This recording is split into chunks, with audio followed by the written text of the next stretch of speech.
En el caso del embarazo ectópico, recuerden, hablamos de la localización del saco del saco gestacional, fuera de la cavidad uterina, ¿no?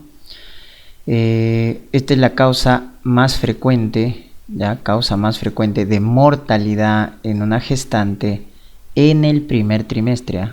Este es el que genera mayor mortalidad en el primer trimestre. Si bien es cierto que el aborto es más frecuente, este genera mayor mortalidad. ¿Cuáles son sus factores de riesgo? El factor de riesgo más frecuente es la enfermedad pélvica inflamatoria, ¿no? Típica de mujeres con múltiples parejas, sin protección. Entonces este es el factor de riesgo más frecuente. EPI. El que tiene más riesgo relativo, la cirugía uterina, ¿no? Es el que tiene más riesgo relativo, más RR. La cirugía uterina, también el legrado, cesárea, predispone también a embarazo ectópico, ¿no? El consumo de tabaco, ¿no? Es factor de riesgo para embarazo ectópico, ¿no? El DIU, ¿no? El DIU también es factor de riesgo para embarazo ectópico, pero el más frecuente, la enfermedad pélvica inflamatoria. Muy bien. ¿Cuál es en cuanto a la localización? El más frecuente es el tubárico, ¿no? Es decir, la localización más frecuente es en trompa de falopio, en embarazo tubárico. Y de ellos, el más frecuente definitivamente es este de acá, ampolla, ¿ya? La ampolla es el más frecuente, que se ubica en tercio externo, ¿ya? En tercio externo. Muy bien. El otro que te suelen preguntar es este, istmo, porque es el que tiene ruptura precoz. Ruptura precoz.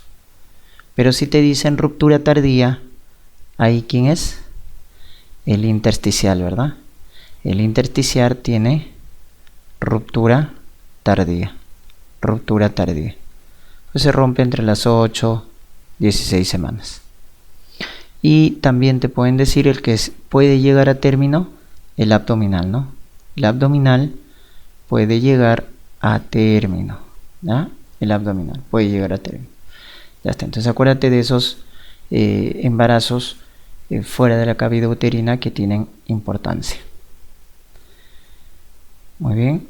En cuanto a la clínica, recuerden que la triada del embarazo ectópico es una paciente que viene con amenorrea o beta-HCG positivo, más dolor, y este es el dato más importante, el dolor pélvico, dolor a la palpación de los anexos, más hemorragia. Esa es la triada del ectópico, ¿no? Amenorrea, dolor, hemorragia. ¿Con qué vas a evaluar? Evalúas con beta-HCG cuantitativo. Beta-HCG cuantitativo. Entonces, al evaluar con el beta-HCG cuantitativo vas a tener dos escenarios. Que el beta-HCG esté menos de 1500 miliunidades o que esté más de 1500 miliunidades. Muy bien, si está menos de 1500, ¿qué haces? Repites el beta-HCG. Y al repetir, ¿cómo confirmas tu embarazo ectópico? Porque no duplica su valor cada 48 horas. No duplica su valor. ¿Cómo se llama eso? Eso se llama patrón en meseta. Y eso te da diagnóstico de embarazo ectópico. Pero cuando es más de 1500, ¿yo qué debo encontrar en una ecografía? Si el beta-HCG es más de 1500, debo encontrar un saco gestacional. Pero le pido ecografía transvaginal y que voy a encontrar un útero vacío. Voy a encontrar un útero vacío, ¿correcto? Con líquido en cavidad peritoneal, con imagen paranexial. Entonces la ecografía, cuando el beta-HCG es más de 1500, nos da el diagnóstico. De esa manera vamos a evaluar. Pero el gol estándar, cuando te preguntan el gol estándar para el diagnóstico de embarazo ectópico, definitivamente es la laparoscopía. La laparoscopía es el gol estándar, recuerden, para embarazo ectópico, para síndrome de ovario poliquístico, para EPI, etc. Y en el estudio anatomopatológico, una reacción que te van a preguntar en el embarazo ectópico es esto: la formación de decidua, pero sin vellosidades coriales. No hay vellosidades coriales, pero sí la decidua, ¿no? Entonces hay una reacción decidual, pero sin vellosidades coriales. Fenómeno de Arias Estela, ¿verdad? Fenómeno de Arias Estela, típico del ectópico. Bien, y finalmente el tratamiento. Pues, ¿cuál es el tratamiento del embarazo ectópico?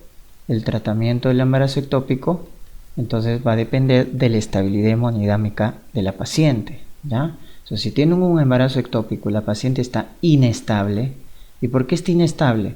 Porque probablemente el ectópico sea un ectópico roto. Si el ectópico se rompe, entonces va a generar inestabilidad hemodinámica, ¿no? Genera hipotensión, o sea, shock, con signos peritoneales, Bloomberg, rebote positivo. Entonces está chocada, hipotensa, con signos peritoneales, el ectópico está roto. ¿Cuál es la conducta? Laparotomía. Laparotomía.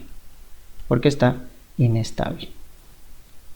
Muy bien, pero si la paciente está estable, hemodinámicamente, entonces quiere decir que es un ectópico no roto, ¿ya? Un ectópico no roto.